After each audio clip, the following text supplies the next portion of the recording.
Just a warning. I wouldn't stand too close to the pulpit today. There might be lightning involved. I know. Because I have something to say that may not be well received by who knows. But let's get real. After hearing the Genesis reading today, I am personally left with little, if any, respect for Abraham or his historians, who praised him as faithful. Why? Because he held out. He clung to his profound embrace of tribalism. It has to come from me. Now, Abraham is a shared Hebrew patriarch of the Abrahamic religions, including Judaism, Christianity, and Islam. He is the founding father in Judaism, inspiring the covenantal relationship between the Jewish people and God. In Christianity, historians describe him as the ancestral spiritual parent of all believers, whether Jewish or non-Jewish. And in Islam, he is a link in the line of Islamic prophets, beginning with Adam and culminating in Muhammad. Abraham is also revered in other Abrahamic religions such as the Baha'i faith and the Druze faith. But here, in that Genesis reading, we see him as depressed and filled with anxiety because he has no bloodline. And because of that, he is described as good as dead. Maybe we can relate to that. Heaven forbid if his faithful servant will receive his inheritance. And let's be frank here. Couldn't we sum up the problems we see in our world today as stemming from tribalism? Think about it. The us and them that results in wars, violence, and oppression is fueled by such thinking. Separation, division, distancing ourselves from other people, their experiences, who they are.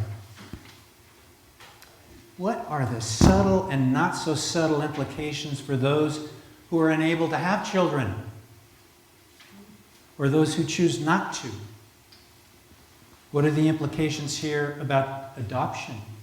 What are the implications for those who are fatherless or disinherited? Hearing no thunder, let me ask you one more question. Who has the greatest legacy? Abraham or Jesus? You know, the guy who never had children. Wouldn't any mature, spiritually grounded human choose to simply pass love on rather than to lay claim to it through a bloodline? I've been thinking a lot about blood lately. Forgive me. And I want to thank you. Thank you so much for supporting my time away to be with my son as he was going through the rapids of chemotherapy and being diagnosed with leukemia.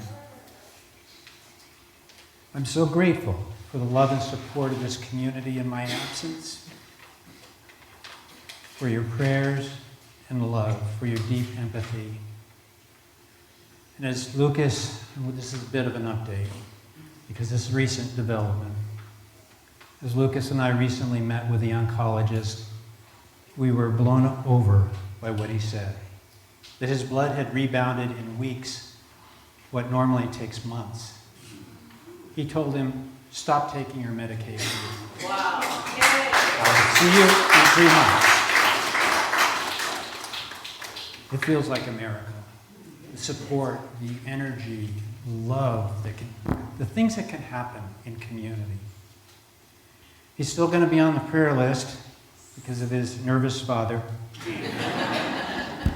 as he goes back as a teacher in middle school, and all those little mobile petri dishes come into his classroom.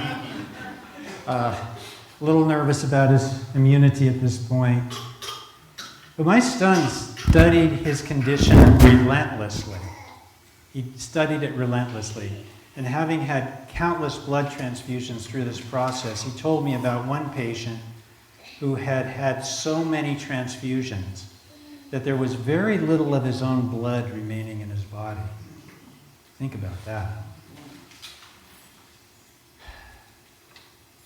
Our interconnectedness, our reliance on each other. Jesus knew what meaningful legacy was about. It was about love and inclusion. It was about all of humanity, not just one tribe or another. It was what led him to draw people to a table where we all get a blood transfusion. His blood, his body.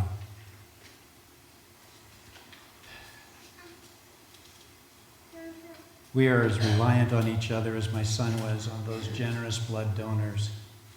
All are welcome to come to this table because Jesus invited all people to share his blood and his body. Today, as we baptize Miranda and Nicholas, what a joy. What a joy. I called the Altar Guild and I said, do we have any Episcopal water left? No, I didn't. But the water of baptism, it's one baptism, shared by countless religious traditions. One baptism. The water we use is God created water, God-given water. We use the water that, thanks to evaporation and clouds and circulation and rain, probably include molecules of the very water Jesus was baptized in. The very water he turned into wine. The water that was parted to liberate our Jewish brothers and sisters. The water in the tears of Jesus, who wept at the death of his friend. Let's not forget the connection of God we have through creation itself. Our baptisms are not about setting us apart from others. It's about reminding us that we are part of others, of all people. This is why we never do private baptisms, or at least I don't. I've been asked several times. And I send them instructions. Just take some water, put it on their head, good to go. Nothing special about what we do. In some liturgical traditions, it wasn't required by a priest at certain times in history. It is really about the community. It's an invitation into this community. And we love that sound.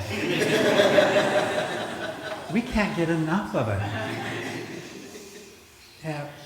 And it's about the support that Nicholas and Miranda will have, the belonging, the complete acceptance, the freedom to believe what you want to believe, to choose your own life.